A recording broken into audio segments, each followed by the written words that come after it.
Ele é professor, coordenador do MTST e da Frente Povo Sem Medo. Foi candidato do PSOL à presidência da República em 2018 e à Prefeitura de São Paulo no ano passado. Vamos receber agora aqui na Rádio Brasil Atual Guilherme Boulos, a quem eu dou o meu bom dia. Já agradeço. Como vai, Boulos? Bom dia, Maria Tereza, tudo bem? Tudo. A você, a todos os ouvintes da Rádio Brasil Atual, a todo mundo que está acompanhando a gente. Obrigada. Bom, temos alguns temas que eu gostaria de falar contigo, mas sem demora quero falar do mais recente. Na semana passada, o PSOL lançou o Gabinete Paralelo de São Paulo, uma plataforma que pretende monitorar as políticas públicas na cidade de São Paulo, na gestão Bruno Covas, identificar problemas e apontar soluções. Conta pra gente, Boulos, como surgiu a ideia do gabinete e qual será exatamente os eixos, ou quais serão, melhor dizendo, os eixos temáticos principais que vocês pensam em monitorar.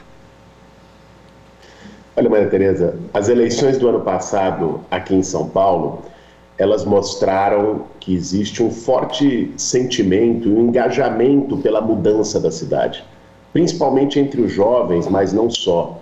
E com muita força e enraizamento também na periferia.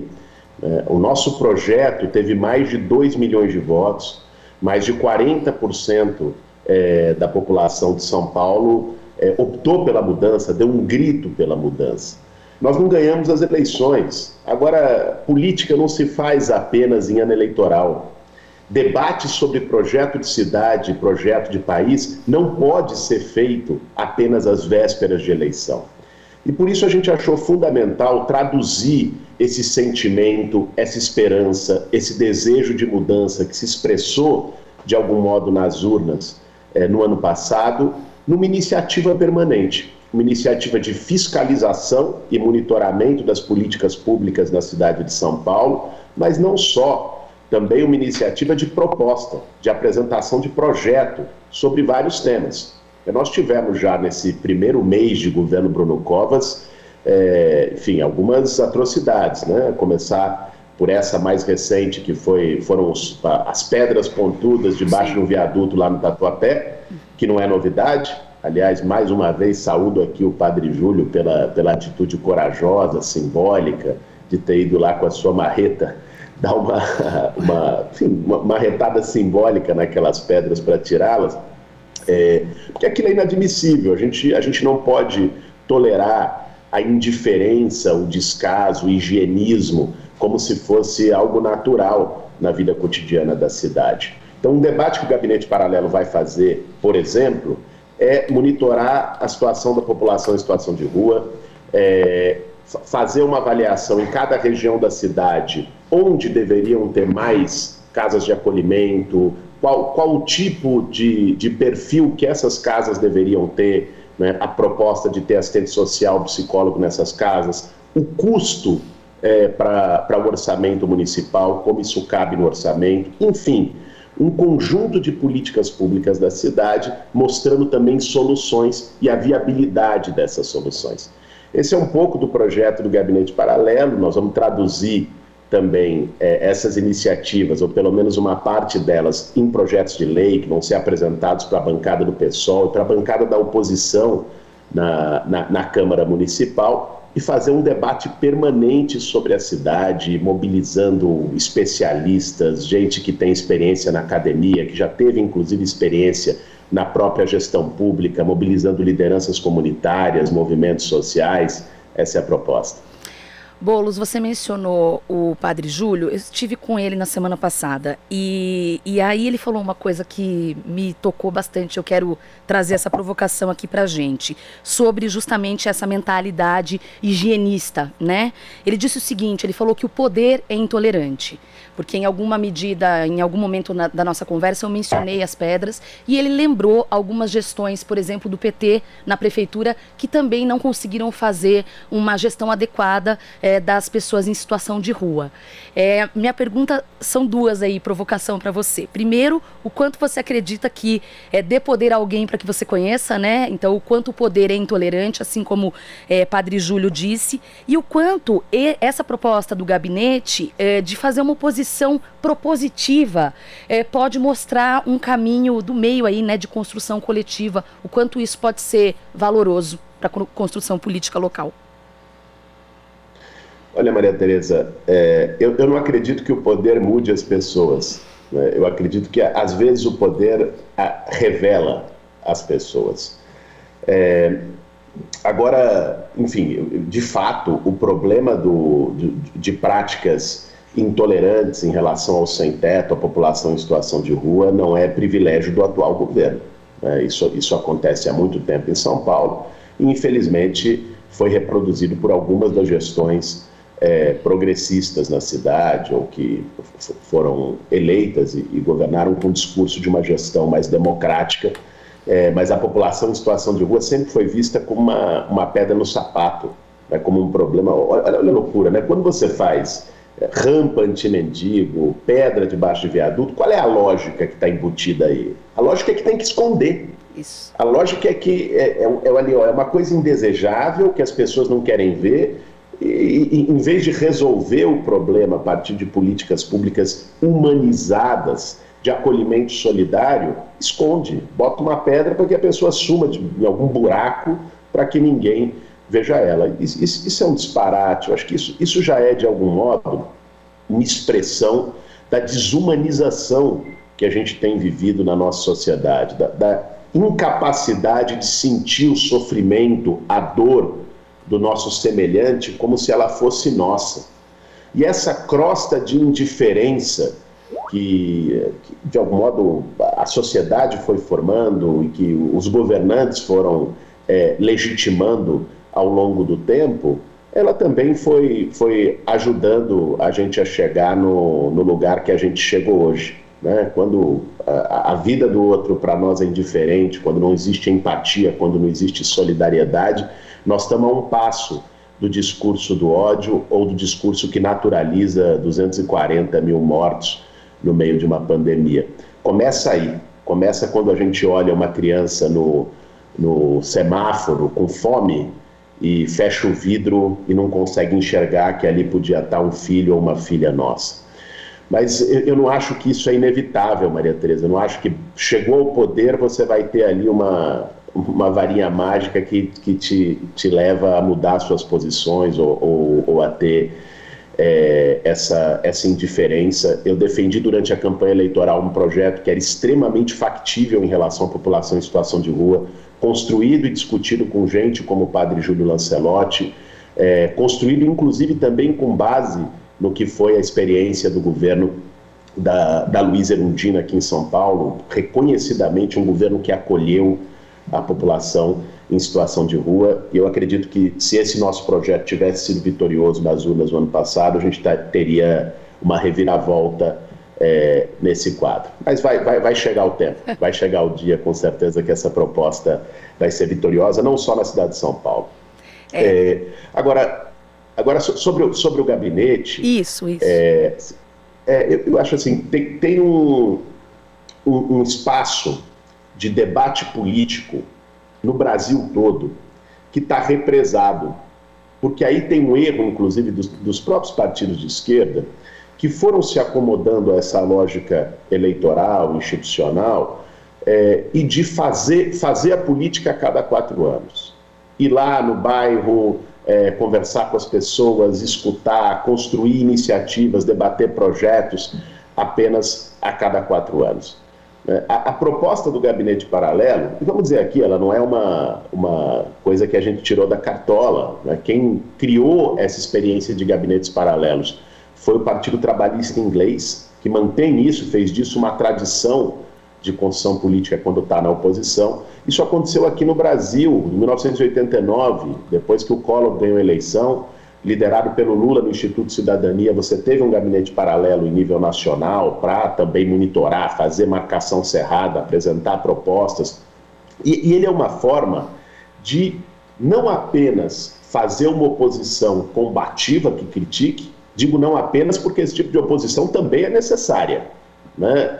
Qualquer tipo de oposição propositiva, se ela quer ser oposição também, ela tem que ser combativa. Ela tem que questionar, ela tem que criticar, ela tem que apontar o dedo, ela tem que mobilizar a sociedade. Mas o tipo de oposição que a gente quer fazer também é apontar para a solução, para projeto, para dizer para a sociedade não só que está errado fazer desse jeito, mas dizer como poderia ser diferente e como isto é viável. Porque o que eles tentaram no último período foi deslegitimar o discurso de mudança, deslegitimar o discurso da esquerda como se ele fosse um discurso utópico.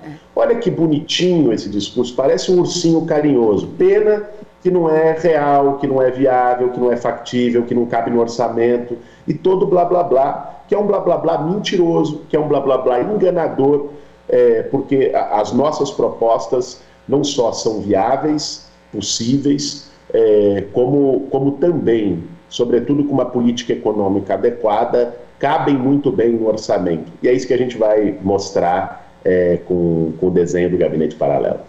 É até engraçado isso, Boulos, você tá falando, né? Eu tô te ouvindo aqui, é curioso, eu não sou de São Paulo, né? Mas, claro, a cidade me acolheu há 15 anos, né? Eu sou do interior de São Paulo.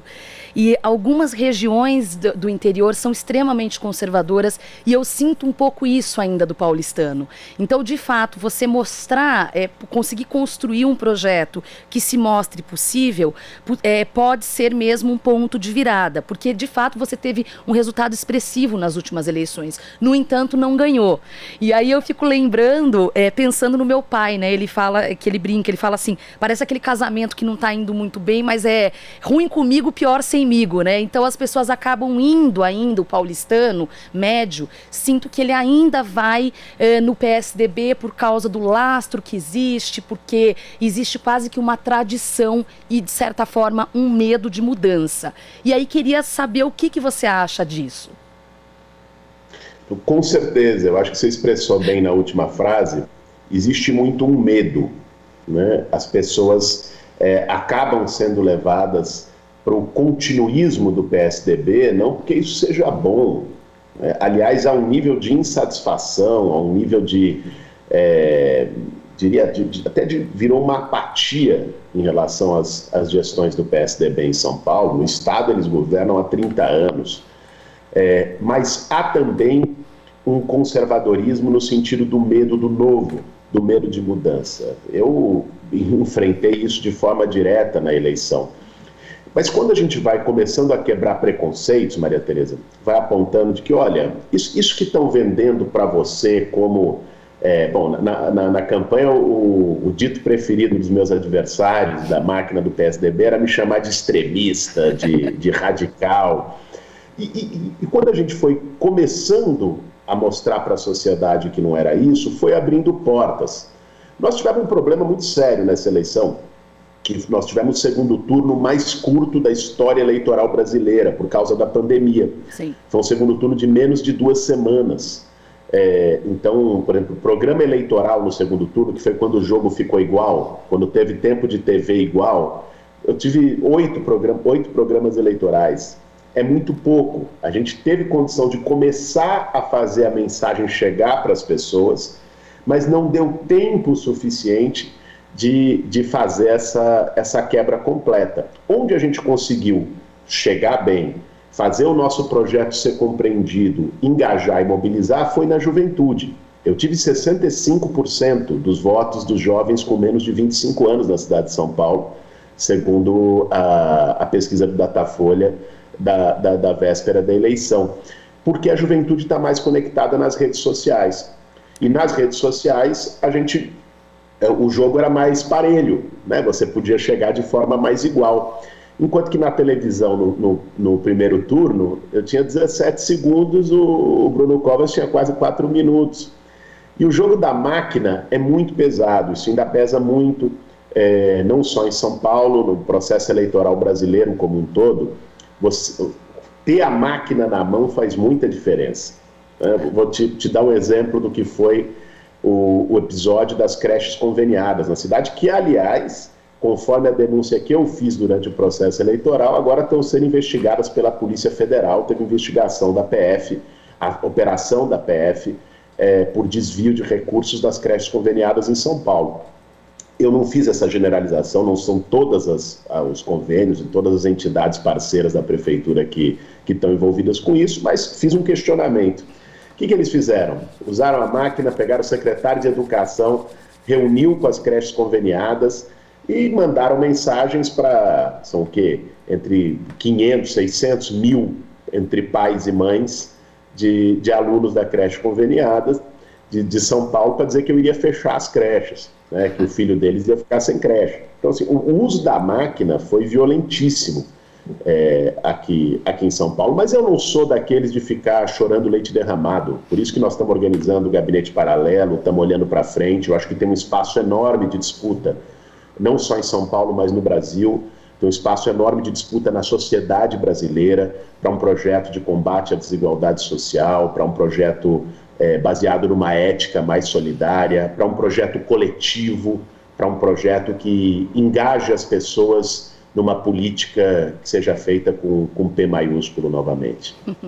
E para a gente concluir, infelizmente, que eu queria ficar falando contigo mais um tempão, Boulos, mas é importante, eu não posso deixar de perguntar sobre a tal da Frente Ampla, tão discutida no meio progressista, entre os partidos de esquerda, bom, que já se dividiu, né?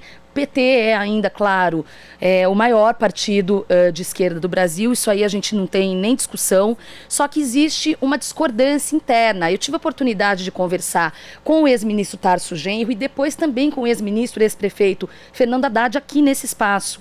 E a gente mencionou um pouco sobre a Frente Ampla e eles disseram, em comum acordo ali, né, os dois numa linha muito parecida de que o que importa é a gente pensar num projeto para derrotar Jair Bolsonaro. Ambos disseram isso. O ex-presidente Lula, até pelo jeitão dele, ele já se mostrou refratário a essa ideia. Tanto é que lançou, não sei se de maneira midiática ou não, mas já meio que pré-lançou Fernando Haddad a candidatura para as eleições de 2022, né, considerando aí uma disputa. O Haddad, aqui nesse espaço, disse que a eleição de 2022 tem que ser pensada do segundo turno para o primeiro. E que não importa qual seria o oponente de Bolsonaro, os partidos ditos progressistas do espectro da esquerda teriam que então apoiar esse candidato. Onde você se localiza nesse lugar desse debate da Frente Ampla? É possível encontrar consenso onde? Tereza, eu sou daqueles que acho que todo mundo, todos os partidos, sobretudo os partidos da esquerda, do campo progressista, que é o campo que eu faço parte, tem o direito de apresentar os seus projetos, tem o direito de apresentar as suas candidaturas. Eu acho que isso não está nem em questão. Agora, nós precisamos compreender a gravidade do momento que o país atravessa. O que é o governo Bolsonaro? Ele não é mais um governo. Nós não vivemos em tempos de normalidade. O governo Bolsonaro é o pior da história brasileira. É um governo criminoso, é um governo corresponsável por 240 mil mortes até aqui durante uma pandemia. É um governo que diariamente coloca em risco o ambiente democrático, o que resta de liberdades democráticas no país. É um governo que mobiliza numa parte da sociedade brasileira aquilo que ela tem de pior. Ele mexe, ele consegue revirar nas pessoas os seus piores sentimentos, os seus piores valores, e ele faz com que esse caldo, de algum modo tóxico, contamine o ambiente social. Por tudo isso, eu acredito que nós temos uma responsabilidade histórica em combater, em derrotar o bolsonarismo em 2022. E por isso, o que eu defendo, tenho defendido, é que a gente construa, nesse momento, uma mesa de unidade envolvendo os partidos do campo progressista, as principais lideranças do campo progressista, para discutir um projeto em comum. E aí não é que os partidos não tenham um projeto, evidentemente cada um tem o seu. Agora, quem se acha autossuficiente numa conjuntura como essa, eu acho que não entendeu ainda muito bem o tamanho do atoleiro que nós estamos metidos. O esforço que nós temos que fazer é de construir um projeto em comum, que é possível um programa mínimo, um programa de reconstrução nacional, um programa do Brasil pós-Bolsonaro, né? E tentar, a partir disso, ver inclusive a possibilidade de critérios e de um método para definir uma candidatura em comum do nosso campo. Acho que isso é o desejável, esse é o esforço compatível com o entendimento da gravidade da situação histórica que a gente vive com Jair Bolsonaro. Eu tenho trabalhado por isso, vou continuar. trabalhando por isso. Tá certo. Guilherme Boulos, coordenador do MTST, da Frente Povo Sem Medo. Boulos, muito obrigada pela participação, um ótimo dia e até uma próxima oportunidade. Eu que agradeço, Maria Tereza. Um ótimo dia para você e para todo mundo que está acompanhando a gente. Abração. Abraço. Você está ouvindo Jornal Brasil Atual. As notícias que os outros não dão.